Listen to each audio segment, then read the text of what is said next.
Hello, my friends, and welcome back. Thank you very much for being with me again today. What do we have here? We have a little storm in a bucket, you may say, but this crack could become wider and wider and could lead to complications in NATO and in the European Union. We have Hungary's foreign minister, the great Peter Szijjarto, whom I like very much, calling the president of Poland a George Soros agent. For the ones who don't know who George Soros is, that's the way you are supposed to address or to report on Mr. Soros. He is a Hungarian-born philanthropist, billionaire philanthropist, okay? And sometimes they tell you investor with the open society. He's a good person. They leave out the garbage. Now, we know the garbage, but nevertheless. So, why Mr. Szijjarto, the foreign minister of Hungary, attacks Mr. Duda, the president of Poland? I will tell you, because Mr. Duda, the president of Poland, attacked Viktor Orban, the prime minister of Hungary. Why? Activation. That's the first one. Did you know that there are elections organized in Belarus? Yeah, Belarus. And Lukashenko is going to run for, I don't know, like 7th time. But okay, they say the self-proclaim. Did you know that there are political parties in Belarus? Opposition. Did you know that? Okay. Now, if you say, come on, Emil, you know, you just, I would ask you the same question about Ukraine. Now, this guy at least has some elections, and I didn't know there are parties over there. I thought it was just one party, and that's it. But hey, that's parties. There's the Communist Party, the Liberal Party, the Democrat, the Conservatives. There are parties over there, Justice and Law, and so on. So we're going to discuss that one. I'm going to show you two articles, one coming from the Ukrainians, how they portray these elections, but at least they have elections. Zelensky cancelled them. Your president, the Ukrainian Zelensky. The other one, so I have two articles on this one, and another article is about Belarus receiving Oreshnik hypersonic ICBMs from Russia. What does that mean? I will show you on the map. Next, I'm going to present 1, 2, 3 reasons why. These are current reasons. So this happened in the past 2 days or so. The Prime Minister of Slovakia has balls. First, he is telling Ukraine, you will never join NATO, probably under his watch. We'll see about that one. The other one, he recognizes 2 genders in the Slovak constitution. And the third one, he accuses Ukrainians living in Slovakia, and maybe not only, being 1/3 of the protesters that right now are gathered in some Slovakian cities, about 26, I think, and they claim it was about 100,000 people in this protest. I think that is a attempted coup d'etat in Slovakia. I will show you how many Ukrainians live in Slovakia. I will show you how many live in other countries in Europe, and I think that there is some truth in what Mr. Fico claims. All right, let's start with a map first. Here. Why? It's very important. Very important. This is a map of Europe, and we have here Poland, then we have here Slovakia, and then we have here Hungary. All right, so Poland, Slovakia, Hungary. This is the Czech Republic. This is Belarus. This is the Baltic states. So let's put it this way. United States of America owns this. Okay, owns this, and owns this, and owns this garbage here. The only thing that they don't really own are these two right here. They try to take over this with the help of everybody else. So the problem is these 2 countries right here for them. And then the third one right here is Serbia, to throw that into the mix. So these 3 things, these 2 are European Union and NATO countries, are in Central Europe. You want to call it Eastern Europe, that's fine with me. So look what this little block that could be created right in the center of this great union. All right, let's start with Mr. Szijjarto. Russia Today, 25th of January 2025. Hungary labels Polish Prime Minister quote-unquote Soros agent. So what's wrong with that? We know that Soros is a philanthropist, Hungarian-born, who gives money to children and with people in need, and he has open society, upholding the rights of people and freedoms and liberties. He's a good person, man. He's a good person. So must be that Szijjarto is a bad dude. Budapest won't be coerced into supporting sanctions. Foreign Minister Peter Szijjarto told Donald Tusk. Donald Tusk being the president of... no, this is the Prime Minister, I'm sorry. Did I talk about Prime Minister? Oh, I'm sorry, I thought it was the other guy. Duda, not Duda. Duda is a baboon. But hey, this Donald Tusk is. I think Donald Tusk is an agent. I don't know. I have a gut feeling, including his foreign minister, Mr. Sikorski. Go and look at Sikorski's past. Look at his bio. Look at his wife. Not in that way. Look at their history, and you're going to find out who opened doors, who pushed them out, who pushed everybody aside, so they create room for these baboons, including Tusk. All right. Hungarian Foreign Minister Peter Szijjarto has branded Polish Prime Minister Donald Tusk an agent of billionaire liberal financier. That's all you need to know, right? George Soros, after Tusk warned that Hungarian Prime Minister Viktor Orban would face consequences if he blocks renewed EU sanctions on Russia.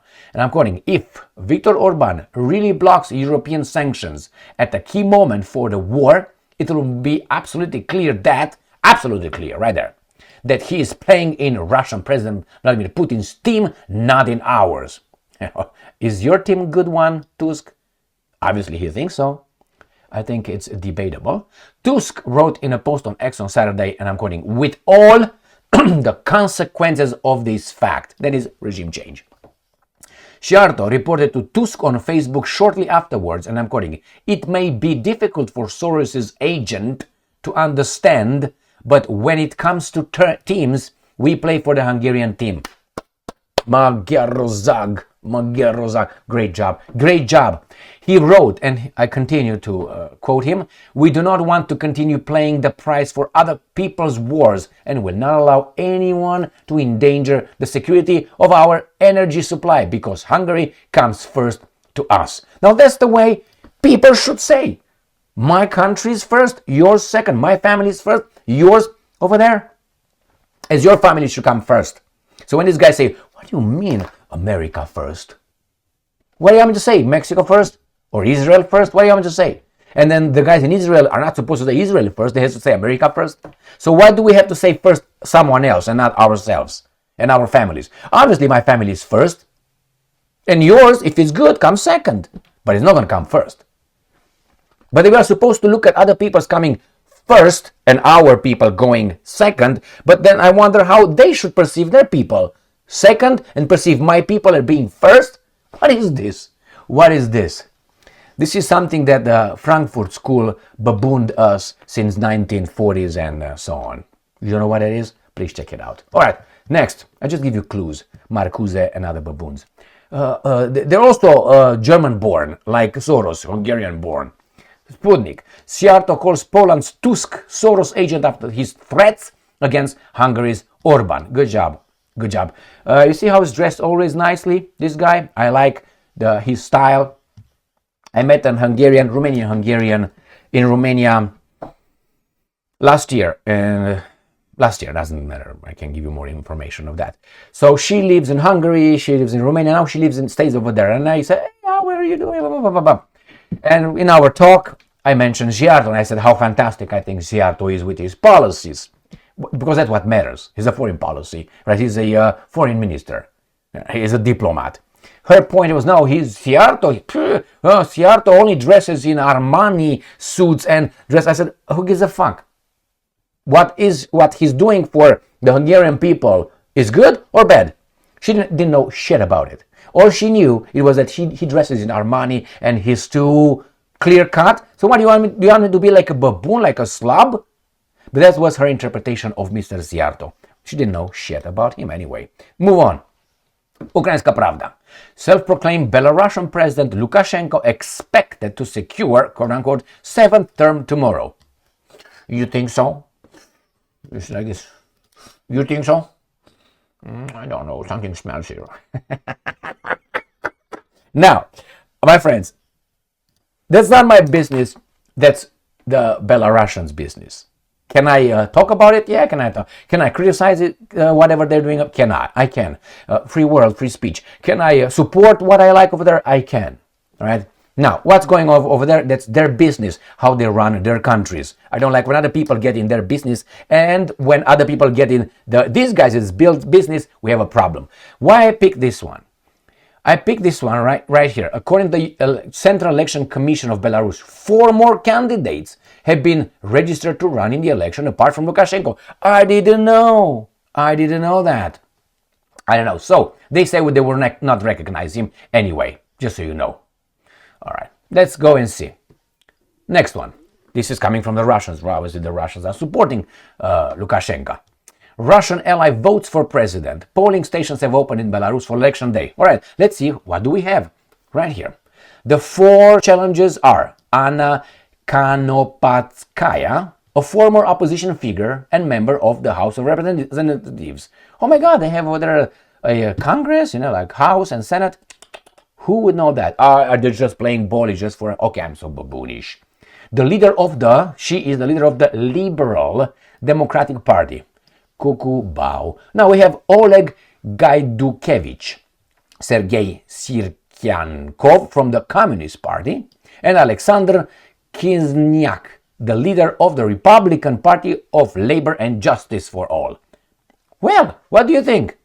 What do you think? Western media outlets frequently refer to Lukashenko as a dictator. Well, they could refer however they want. My question is it true? And if you say yes, why in the hell he has a parliament? Why in the hell he is doing all this? All right? I mean, you can be a dictator, but are dictators and dictators? Look at, for instance, our presidents. Are they dictators? And if you say no, then you're going to find out that he actually dictates certain things. And you can say, well, wait a second, that's a threshold for a dictator and so on. Well, look at those executive orders. Look at Biden, for instance, how he decided on his own to forgive college loans. So people's bad decisions were rewarded with our money. The banks and whomever provided these guys that made the bad decisions and they behave badly after that, incapable of paying for their mistakes. If there were mistakes, they became mistakes. Okay, I had loans, now no more. Why? Because I had a certain kind of behavior, and through that behavior, I succeeded. Now, no, I don't expect anybody to give me anything but an opportunity to, to run, to compete. That's what I need. Fair play in that thing. But I come with what I have, and you come with what you have. All right, let's move on. So, in this case, it's a level of what's a dictator. I dictate? Why in the hell this guy bothers? I don't think it's freedom over there in Belarus, just so you know. But I think these guys exaggerate that way, and the Russians exaggerate the other way. Why? Interest. But when you have interest, justice becomes diluted. Next one. Belarus to get Russian Oreshnik shortly, Lukashenko said. The intermediate range ballistic missile system will be deployed in the country within days. I don't believe that, just so you know. The president has said, Belarus expects the arrival of the Russian Advanced Intermediate Range Ballistic Missile, I thought it was hypersonic, system Oreshnik shortly, he said, adding that it will be stationed not far from 2 countries' borders. Let's see, what borders are you thinking? So this is Belarus right here. So what countries do you think? I think one is going to be Poland, and the other one probably is going to be Ukraine. I don't think Lithuania has, garbage, small. Lithuania has, 2.2 million people? What is that? Nothing. All right, let's move on. Ukraine will never join NATO. European Union States Prime Minister Robert Fico said. Slovakia's Robert Fico said. Now, I was falling in the same trap. But I never like this word never. I never like never. Sometimes in certain conversations with some member of your family, they say, I can't use the You know, you're gonna understand. They come with, you never love me, you never do this, you always say that. Okay, now, and you say, honey, oh, I'm sorry, honey, remember that? Remember that? So how is it never? Oh my God! Yeah, facts and evidence, my friends. So the same here. When this guy says we'll never join NATO, Fico is not going to be eternal. He's going to be gone.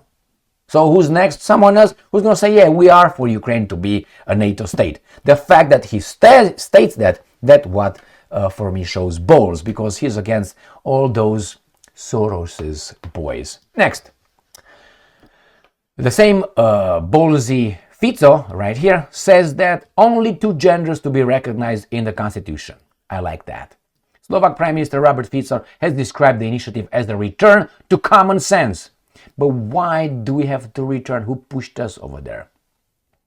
All right, next one. Ukrainská pravda. These are the Ukrainians who don't like Mr. Fico. That's why I look at the picture. I'm going to pull out my Colt right now. Slovak Prime Minister claims a third of protesters against his government's policies are Ukrainian. So there's as I said, some mass protests in Slovakia, and he said he warned that some veterans from Western agencies working with the US embassies in Europe tried to overthrow his government, tried to pull a color revolution like in Maidan 2014 in Ukraine. And now he says, well, these guys are 1/3. Can you find it out? I think you can find out how about. Just walk around them and you're going to hear them.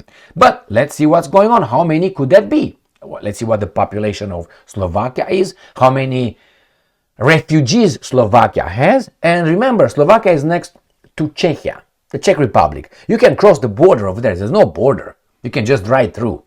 So I'm going to show you how many Ukrainian refugees are in Slovakia. And if you want, I can go even to Poland to see how many are in Poland. So a lot of people can just come, drive cars and come to these protests because activated. Even Zelensky said he supported the protest. Mind you, Zelensky is in charge of another country, not Slovakia.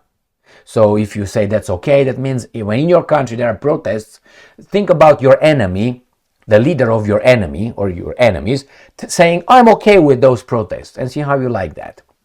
All right, let's go. Czechia, Germany and Poland may set up Ukrainian return centers. This is according to Ukrainská pravda. But that's not why I picked this one. I picked this one for this right here. The latest figures from the Czech Ministry of the Interior shows around 400,000 Ukrainians with temporary protections are currently living in the country. So 400,000 are right in this country right here. This is where the protests are in Slovakia. So from here, can come here. We're going to find out how many are in Poland to come over there, and in Hungary because I have the statistics. All right, but let's see the population of Czechia first, right? 400,000, and they have what? 10 million. So in a population with 10 million, they have 400,000 just like that, including the minorities. There are some minorities. These are just refugees. Let's see Slovakia. Slovakia has half of that. So where Mr. Fico rules has half. And let's see now how many Ukrainian refugees are in Europe. Let's see. Germany, you don't care. Poland, 1 fucking million right there. You see that? One as of right there, as of summer, right here, as of July 2024. These guys have it the right way. The Americans have it the other way around. You know what I mean? So this is this put it the wrong way too. My bad, Americans here. So here you have Poland, 1 million people. So people from here potentially can go to Slovakia. And then Czech Republic, we're going to find out. Czechia, 353 was then, but this article from, what is it? From Saturday, from yesterday, says it's almost 400,000. 350, wasn't that? 390, I'm sorry. What is this? No, not this one. Right here, 390. So it increased, right? It increased in Czechia from 350 to 390 in, 6 months, 7 months. Now you have, let's go back, Slovakia, 123. 133,000. Romania has 77, but I think it's more than that. Nevertheless, I don't see Hungary here. Did you see Hungary? No, because they are smart. All right, my friends, here it is. The problems will arise in Central Europe. And I think Poland is under the rule of the philanthropist to a certain extent. When doors are opened for you and you see someone just going and getting being appointed in certain directions and he worked for certain institutions. Go and check this Sikorski, go and check Tusk, and you're going to find out a lot of involvement. All right. Thank you very much for being with me again today. Stay strong, stay smart, look for the truth, and be just.